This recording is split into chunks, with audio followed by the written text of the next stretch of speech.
Bonjour à toutes et à tous et bienvenue dans cette nouvelle séance virtuelle. J'espère que vous avez tous la forme.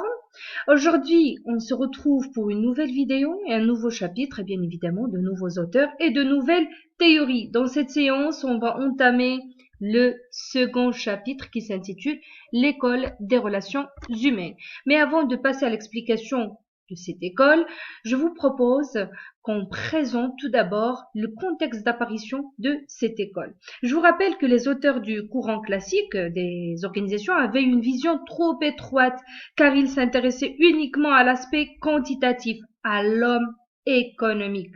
Néanmoins, cette manière de raisonner va connaître bien sûr ses limites au lendemain des années 1929 avec justement la crise de surproduction, car les théoriciens de ce modèle de gestion accordaient plus de crédibilité à la machine qu'à l'homme. C'est pour ça qu'on a parlé au cours de la mécanisation de l'homme. Du coup, la crise de 1929 est à l'origine d'un certain mouvement de contestation de la pensée classique et de son rationalisme. L'école des relations humaines critique alors l'école classique parce qu'elle néglige justement la nature humaine du travail, les motivations et démotivations des salariés, et elle propose d'étudier l'attitude des hommes au travail, leur psychologie et le comportement des groupes de travail. Elle accorde donc à la dimension humaine de l'entreprise une place cruciale et fondamentale. Et donc, cette nouvelle vision managérielle est fondée sur une approche expérimentale où on tente d'atteindre une rigueur afin de fonder scientifiquement les théories proposées. La première expérience date des années 1927 avec notamment Elton Mayo, qu'on va voir par la suite, qui a mené une étude pour tenter d'intégrer le facteur humain en matière d'analyse organisationnelle et managériale. Sa théorie des relations humaines a jeté les bases de l'approche humaine des organisations. Et donc, les idées qu'il faudrait retenir, c'est que les individus ont naturellement besoin d'appartenir à un groupe. Donc, ceci va l'expliquer Elton Mayo, on va le voir par la suite. La considération de la direction à leur égard contribue à la satisfaction et enfin la liberté psychologique ou la marge de manœuvre que détiennent les individus contribue à leur motivation. D'où l'importance du social dans les dynamiques organisationnelles. Elton Mayo. S'il y a un homme qui a marqué les théories du management, c'est bien Elton Mayo. Son nom est inséparable de ce qui est considéré comme le fait fondateur de la sociologie industrielle, notamment à travers les expériences menées dans l'usine de Hawthorne de la Western Electric Company. Et donc, il en a tiré des enseignements qui ont donné naissance au courant théorique le plus fécond et le plus controversé du XXe siècle en matière justement de management. C'est justement l'école des relations humaines. Et donc, Hawthorne, ou bien la Western Electric Company, c'était une immense usine de téléphones de câbles et de composantes électriques où travaillaient plus de 40 000 hommes et femmes. Et donc, regardez ici, c'est l'image de la Western Electric Company. Alors, je vous ai dit qu'il y avait 40 000 plus de 40 000 hommes et femmes qui travaillaient dans cette usine.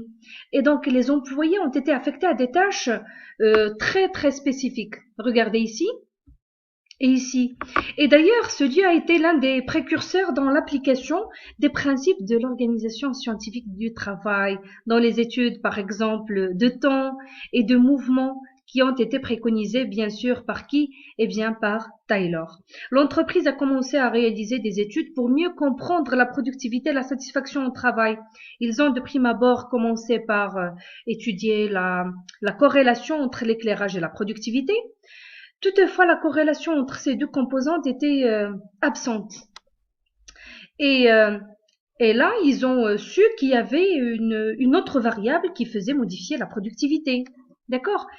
Les chercheurs ne savaient pas si ce qui a produit ces variations étaient des périodes de repos, des incitations, ou le fait d'être dans un groupe plus restreint, ou tout simplement l'attention particulière reçue. Alors, l'étude commence en 1924. Le but était de montrer que l'éclairage influe sur la productivité. L'hypothèse de base, c'était quoi? Eh bien, c'était que les ouvriers travaillant avec beaucoup de lumière ont une meilleure productivité. Il est donc rentable pour les entreprises d'éclairer les ateliers. Il faudrait rappeler ici qu'à cette époque, les ateliers industriels avaient globalement un éclairage très mauvais, un éclairage blafard.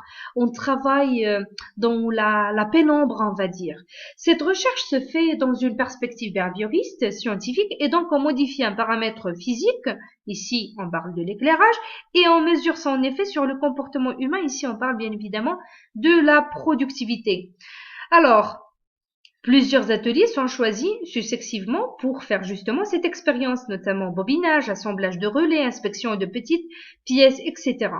Et la taille des ateliers était formée de plusieurs dizaines de personnes. Le directeur venait lui-même informer les ouvrières et présenter les chercheurs. Et les expérimentateurs, à leur tour, leur annoncent aussi ce qui se passe dans chaque phase. L'expérimentation consiste à décider de la puissance des lampes pendant une semaine et à mesurer la productivité. Alors, lors de premières étapes, on augmente la puissance des lampes. Regardez ici. Donc, qu'est-ce qui se passe? Ici, on a la situation initiale. On n'a pas encore commencé l'expérimentation. Productivité basse. Par contre, ici, quand on a augmenté l'éclairage, donc, on a eu l'augmentation de la productivité. Quand l'éclairage augmente, eh bien, la productivité augmente dans le même sens. Qu'est-ce qui va se passer par la suite? Donc, après, un des expérimentateurs a eu l'idée de diminuer la puissance des lampes, c'est-à-dire de revenir à la puissance d'une période antérieure. Regardez ici. Éclairage blafard. Il est plutôt pire que la situation initiale, mais pourtant, on a une augmentation de la productivité. Alors, la conséquence est que il n'y a pas de corrélation entre l'amélioration de l'éclairage et l'augmentation de la productivité. Si on améliore l'éclairage, il y a augmentation de la productivité. Mais paradoxalement, si on revient à la situation précédente, c'est-à-dire avec un éclairage diminué, voire même un éclairage mauvais, la productivité continue à augmenter. Donc c'est en quelque sorte un résultat surprise. Et puis pour les chercheurs, cette augmentation régulière de la productivité n'était pas liée vraiment à l'effet physique de l'éclairage, mais à autre chose. C'est quoi cette autre chose? Eh bien c'est l'effet humain. Les expériences se sont alors renouvelées de 1924 à 1927 et confirment que l'éclairage n'explique pas les augmentations de la productivité. Cependant, cette conclusion, on va dire, négative ne dit rien sur les phénomènes qui se produisent. Pour les étudier scientifiquement, ils ont mené la recherche dans un local isolé qu'ils ont appelé la test room. Dans une salle à part, 6 ouvrières travaillent au montage des relais, donc qui sont surveillées par un contremaître qui note dans un journal tout ce qui se passe, la température, l'humidité, la nourriture, les conversations, les temps de repos, les défauts de relais, tout ce qui se passe. Le temps est découpé en périodes de plusieurs semaines à conditions de travail identiques. Ces conditions sont décidées par les expérimentateurs, souvent sur la suggestion des ouvrières elles-mêmes. Par exemple, des pauses plus ou moins nombreuses, collation au milieu de la matinée, réduction de la durée de travail, 7h30 puis 7h au lieu de 8h par jour auparavant, ou bien une semaine de 5 jours au lieu d'une semaine de 6 jours auparavant, les visites médicales, etc. Alors, ce résultat appréciable, qui correspond notamment à cet accroissement régulier de la productivité, y compris avec les conditions antérieures, a poussé les chercheurs à se poser la question suivante. Quelles sont les causes du changement de rendement des ouvrières qui travaillaient dans la test room? Eh bien, pour répondre à cette question, Maillot et ses collaborateurs, ils ont formé un groupe de contrôle de 6 femmes. Qu'est-ce qu'ils ont découvert? Ils ont découvert tout au long des années de l'expérience que ces femmes ont créé une série de liens, ils ont tissé des relations, ce qui a constitué une équipe et a augmenté leur productivité. Ceci a conduit bien sûr Maillot à penser que les attitudes mentales, une supervision adéquate et les relations de groupe informelles étaient justement la clé de la productivité, et non seulement ça, mais aussi la satisfaction au travail. Et là, il faudrait rappeler que les déclarations des ouvrières coïncidaient aussi avec les réalisations de Maillot. En effet, chaque ouvrière savait qu'elle produisait plus et chacune disait que cette augmentation de rendement se produisait sans aucun effort conscient de sa part. Il semblait plus facile de produire un taux plus élevé dans la test room que dans l'atelier à l'ancienne allure. Pourquoi? Eh bien, tout simplement parce que les ouvrières aimaient travailler dans la test room. C'était comme sorte d'amusement. Et donc, les nouvelles relations avec les chefs, comme il disait d'ailleurs, l'absence de l'ancien contrôle exercé par la maîtrise, les contremaîtres, leur permettait justement de travailler de façon libre, sans anxiété. Par exemple, si on parle de la question de la conversation dans l'atelier, normalement la conversation était un principe défendu. D'ailleurs, ceci on l'a vu au niveau de la vidéo qu'on a vue en classe. En pratique, elle était tolérée dans la test room sous réserve qu'il y ait lieu à voix basse et qu'elle n'empêche pas de travailler, bien sûr. C'est vrai qu'on essayait au début de réfréner cette envie de parler, mais on y renonça vite. Et donc, les ouvrières, elles ont pris l'habitude de bavarder et souvent à haute voix. Et tous ensemble, tout le monde ensemble. Et même les conversations des ouvrières ont pris de l'importance au sein de ces expériences. Enfin bref, l'augmentation de la productivité des ouvrières ne correspondait pas nécessairement aux modifications réalisées, c'est-à-dire à ces modifications matérielles.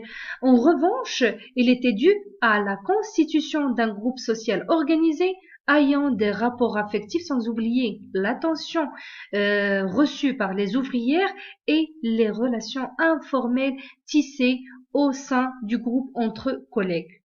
Et donc, pour résumer tout ce qu'on a dit, on peut dire que l'expérience d'Elton Mailloux, bien son analyse, c'est une réaction contre la conception rationnelle de l'OST notamment, qui oublie la dimension humaine du travailleur, d'ailleurs ceci on l'a vu, et elle émane des recherches réalisées dans l'usine de Hawthorne et entre 1927 et 1934. Ces recherches ont étudié les variations de rendement en fonction des facteurs d'ambiance, notamment l'éclairage, le niveau sonore et aussi de l'organisation du travail, notamment aussi les pauses et aussi les durées de travail. Ces expériences ont démontré quoi? Ils ont démontré que l'homme a des besoins et des motivations et que le rendement augmente quand on les prend en considération.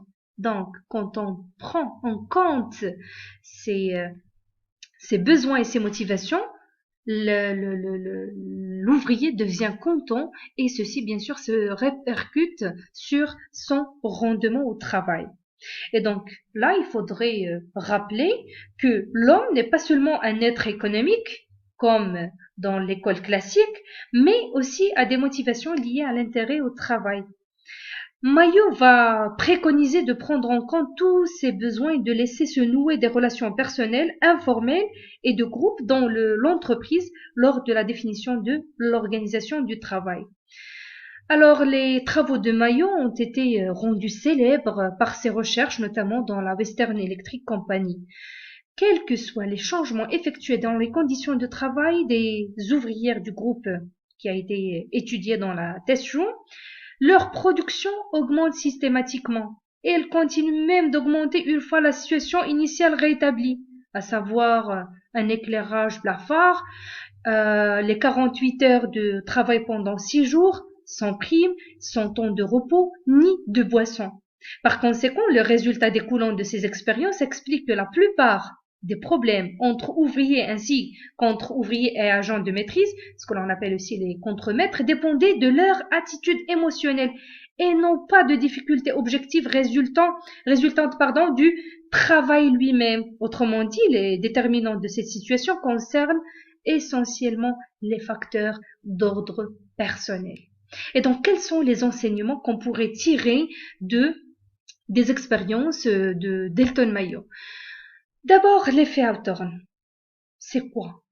En fait, la simple connaissance par un individu du fait qu'il est sujet d'observation modifie complètement son comportement. Le fait d'accorder une attention bienveillante, particulière aux employés, c'est déjà un signe de reconnaissance et de considération qui les motive dans leur travail. Ensuite, le travailleur est un être social, mis en évidence du facteur humain, d'où l'importance des relations dans les groupes et aussi le style de leadership. Par exemple, si on a un style qui est moins autoritaire, on aura de meilleures relations et ceci se répercutera sur le rendement du travail en général. Ensuite, les éléments affectifs sont beaucoup plus importants que les incitations matérielles et la productivité découle de la satisfaction des besoins sociaux et affectifs. Sans oublier bien sûr le moral du groupe qui dépend de la relation entre les employés et aussi le degré d'entente entre eux et aussi des relations avec la hiérarchie qui doit ici jouer un rôle d'animateur. Alors, les expériences réalisées au niveau de Hawthorne ont incontestablement permis le changement de la vision classique de l'entreprise, notamment avec l'OST ou bien le Taylorisme, de façon à décrire l'entreprise ici comme un système social dont tous les éléments humains sont interdépendants. Et donc, la fonction de direction consiste à en assurer l'équilibre pour réaliser sa finalité.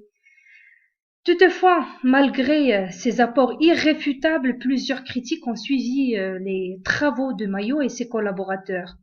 Et donc là, je vous laisse le soin de revoir cette partie de limite au niveau de votre cours PDF. Alors on passe tout de suite au psychologue américain Kurt Lewin qui est né en Allemagne en 1890. Docteur en philosophie et en psychologie, Lewin s'intéresse à de nombreux thèmes de recherche, dynamique de groupe, problèmes de leadership, personnalité des individus. Dans le management, Lewin s'intéresse en particulier au style de leadership et notamment à l'influence d'un style donné sur le fonctionnement et l'efficacité du groupe.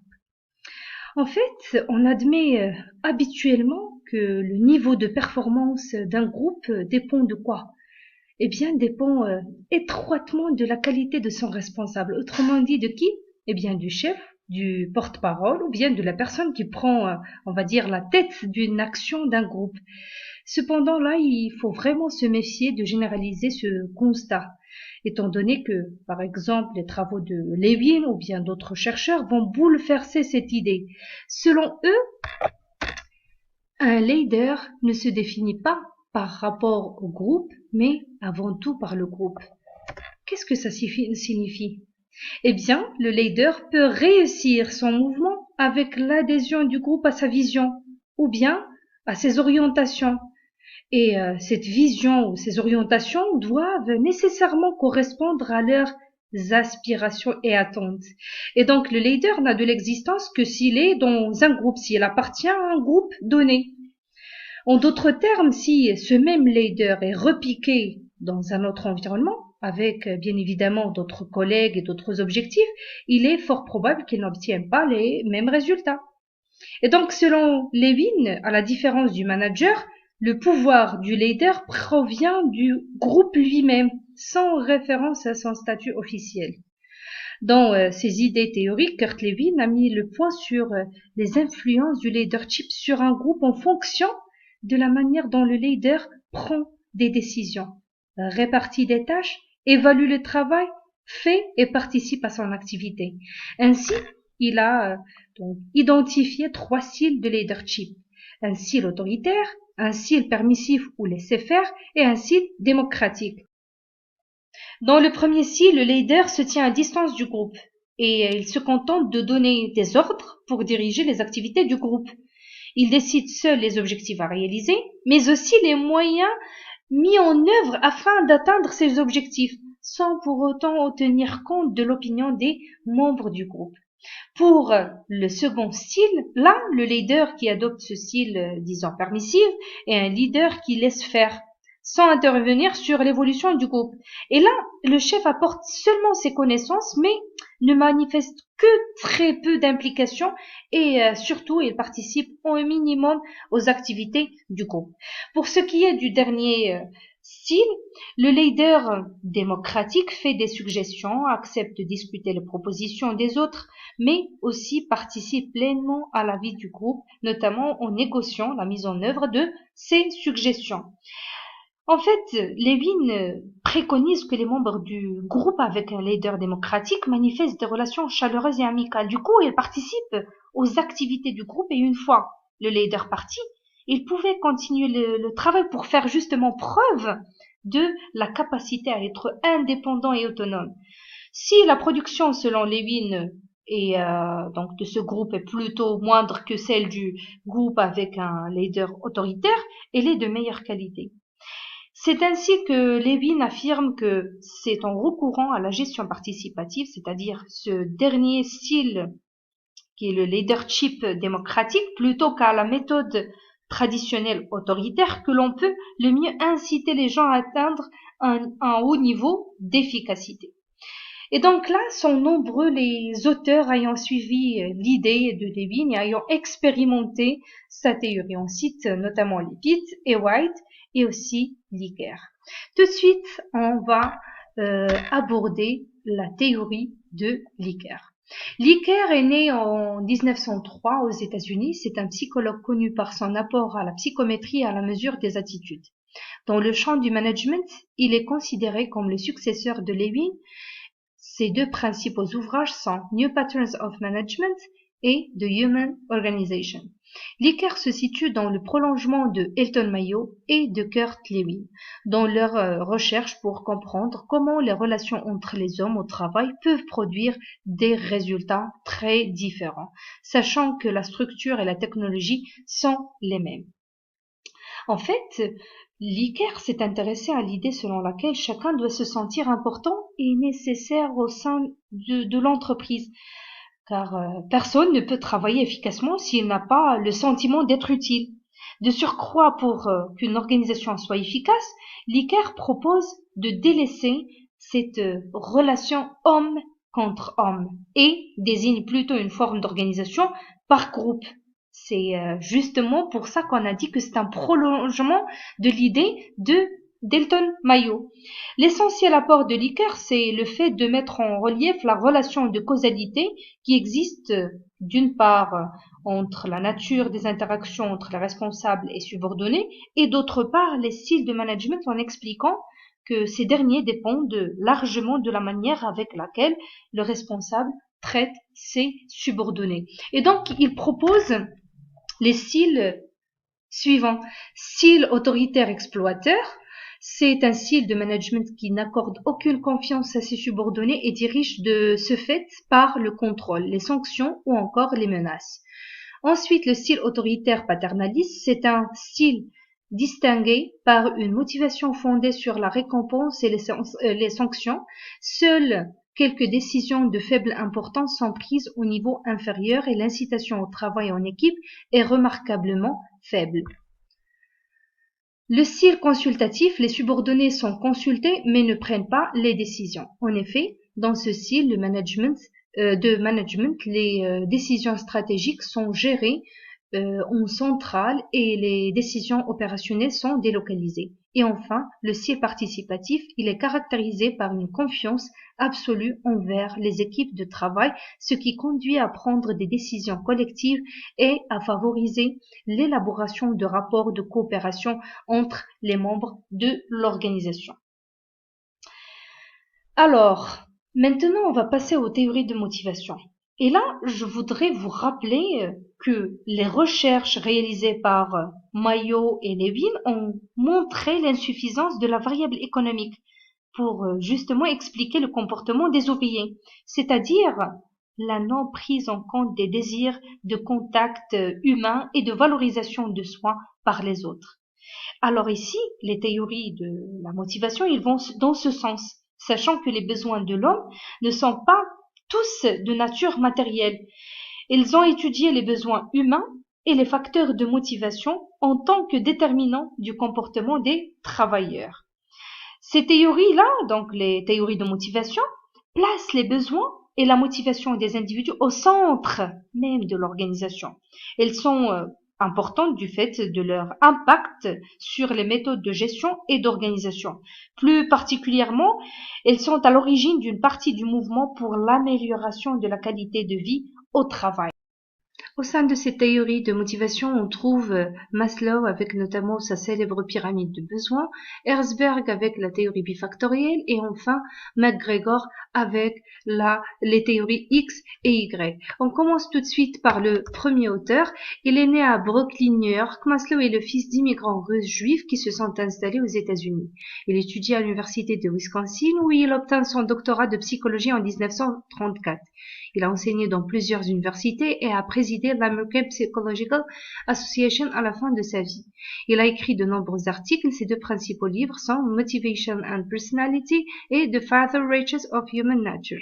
On passe tout de suite à sa théorie pour pouvoir l'expliquer. Et donc, la pyramide de Maslow, c'est en fait une pyramide, une schématisation pyramidale. D'ailleurs, Maslow a schématisé la hiérarchie des besoins à l'intérieur d'une pyramide, comme vous voyez, à 5 paliers. La pyramide de Maslow, aussi appelée pyramide de besoins, cette théorie elle est réalisée à la suite des observations faites dans les années 1940 par le psychologue Abraham Maslow, et donc il a mis à jour 5 besoins fondamentaux de l'homme. Les besoins physiologiques, les besoins de sécurité, les besoins d'appartenance, les besoins d'estime et enfin les besoins d'autoréalisation ou bien d'accomplissement. À la base de la pyramide, on retrouve ici les besoins physiologiques qui sont les besoins basiques, la faim, la soif, la respiration, le sommeil ou l'élimination. Puis viennent les besoins de sécurité qui sont un peu plus complexes comme vivre dans un environnement stable et prévisible sans anxiété ni crise. Ensuite, il y a les besoins d'appartenance qui sont en fait des besoins d'affection des autres. Puis arrivent les besoins d'estime qui regroupent la confiance en soi, le respect de soi, mais aussi la reconnaissance et l'appréciation des autres. Et enfin, tout en haut de la pyramide, on a le besoin d'accomplissement de soi, qui est un besoin de se dépasser, de faire mieux, de sortir de soi-même, de réaliser un exploit. Mais attention là, il faudrait signaler que tous les besoins n'ont pas la même valeur. On vient de dire qu'ils sont hiérarchisés. Certes, ils sont continuellement présents, mais certains se font sentir plus que d'autres à un moment donné. Je vous donne un exemple. Une personne, si elle a extrêmement faim, peut mettre sa vie en péril, en danger, justement, pour se nourrir. Et donc, cette personne, qu'est-ce qu'elle a fait? Elle a concédé le besoin de sécurité au besoin de physiologique parce qu'en ce moment-là, le besoin physiologique, il est prioritaire. En effet, les besoins physiologiques sont beaucoup plus pertinents que ceux de sécurité selon Maslow. Ok. Alors, cette représentation pyramidale veut dire que les besoins les plus importants se placent à la base de la pyramide, tout en bas.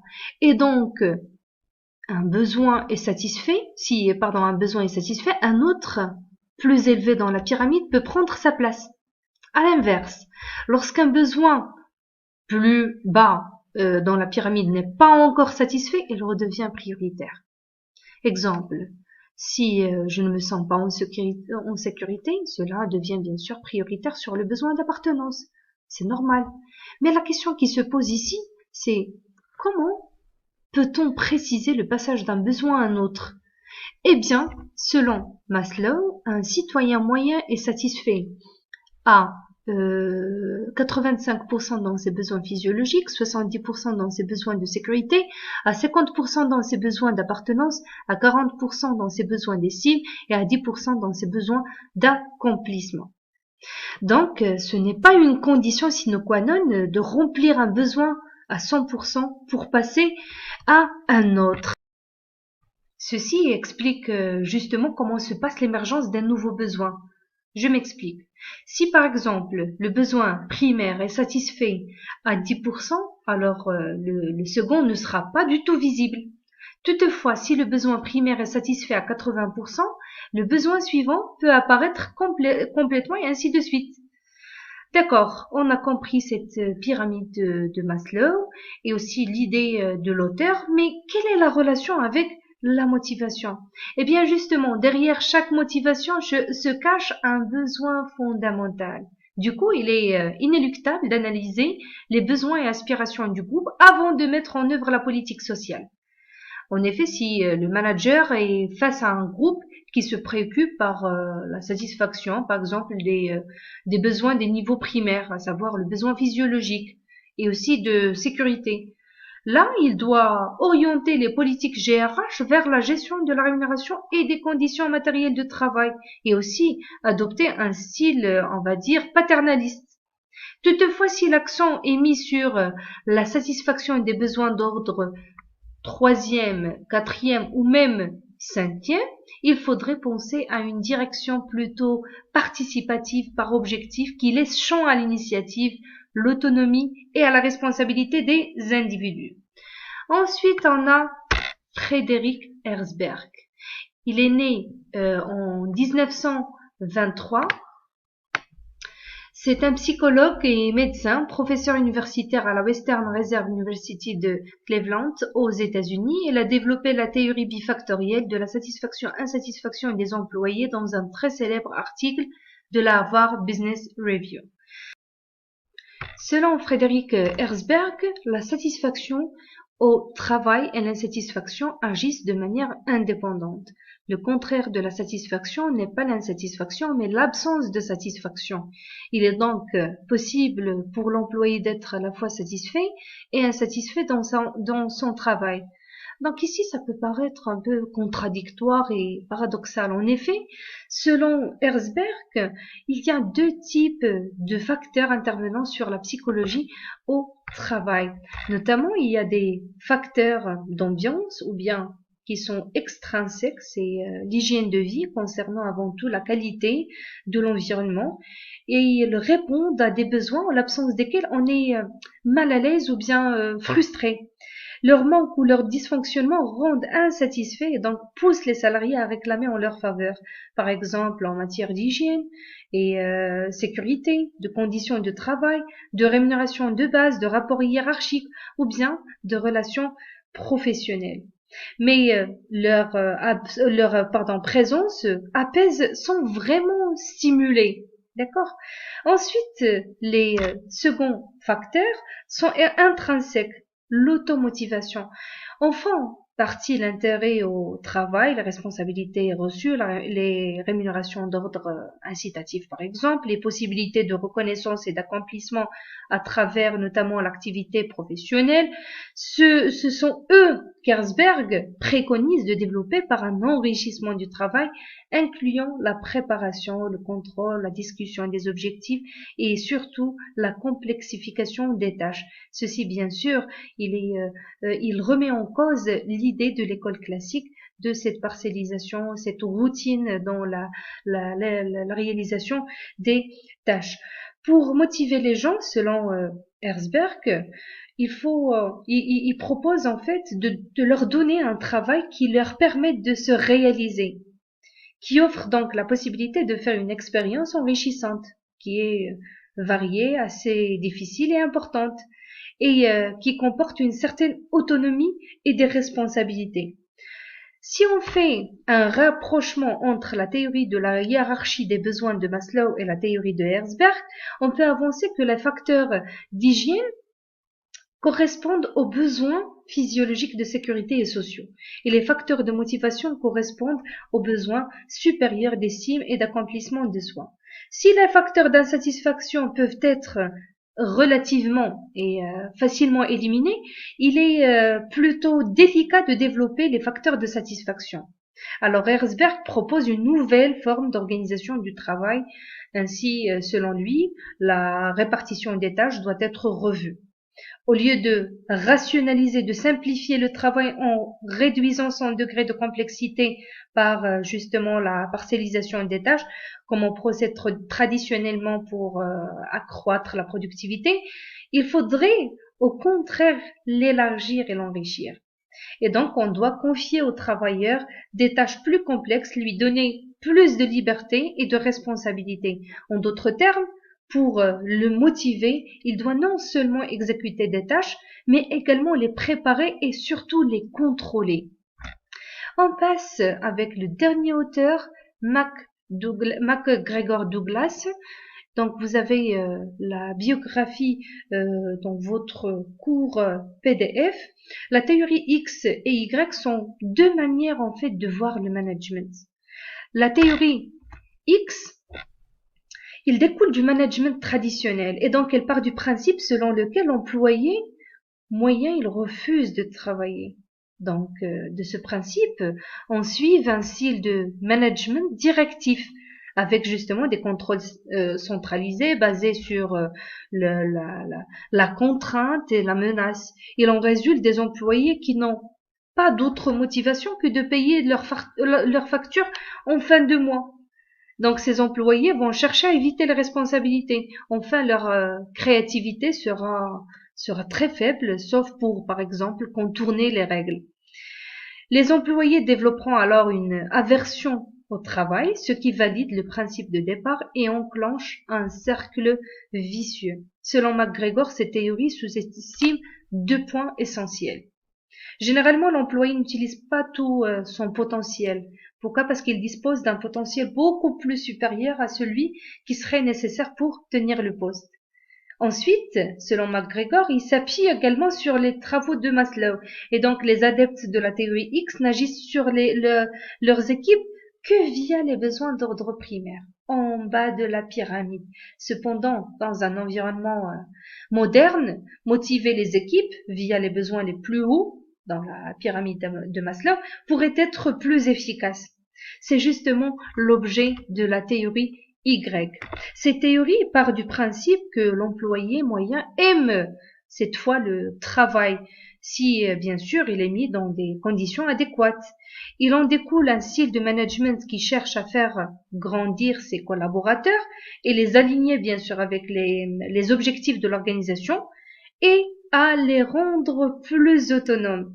Mis dans ces conditions, ces employés seront motivés et seront bien sûr prêts à assumer des responsabilités et là on aura plutôt une créativité importante. Il en découle des employés beaucoup plus investis dans leur travail, ce qui valide justement la théorie Y. Et contrairement au cas précédent, on se retrouve au sein d'un cercle vertueux. En guise de conclusion, on peut dire que ces théories postulent que les individus en réalité ont un besoin psychologique qui les pousse à travailler. En d'autres termes, ils désirent s'accomplir personnellement et progresser dans l'exercice des responsabilités. C'est-à-dire qu'ils ont besoin des responsabilités et non pas du contrôle. Il faut leur faire bien sûr confiance et surtout les motiver. Et d'après McGregor, si on applique ces principes-là, les travailleurs vont chercher à faire de leur mieux. Ma vidéo touche à sa fin. Je vous remercie de votre attention et je vous donne rendez-vous pour une autre vidéo, une autre séance de nouveaux théoriciens et de nouvelles théories. Et si vous avez des questions, n'hésitez pas à me contacter sur ma boîte email ou bien sur le compte Facebook que j'ai créé récemment justement pour cette fin. Au revoir.